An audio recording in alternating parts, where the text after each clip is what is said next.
Alright, now I think I got it figured out after all day of wiring. And I haven't even got any wiring. I got something clean.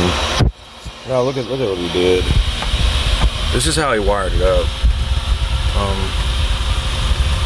Yeah, this is not me. This is me trying to figure everything out because he didn't use a traditional plug for the harness. He just spliced into it. I don't even have the original plug that went to it. There's a lot of stuff missing. You could look at this, man.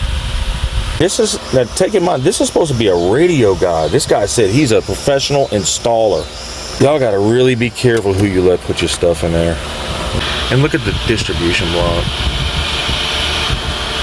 This car could have burnt down in a second. I guess he thought he was impressive because he run big wire like that. I don't care how big your wire is. If you ain't got run right, you're screwing yourself. Use that. Look like there, y'all. That's P's and P's. But anyways, we're gonna have it right though.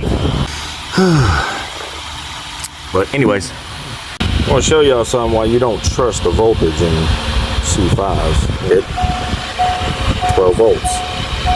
All right, there's my 12. Okay.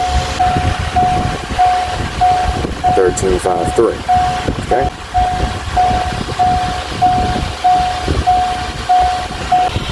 Let me figure it out. I'm gonna have to pull the schematics on this car.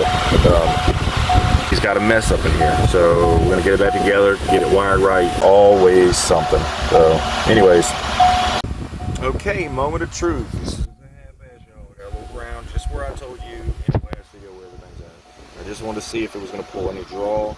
So as long as this turns on, no fuse blow, everything, that'll be a good accessory, a really good connection point. Yay, we got power. All right, cool.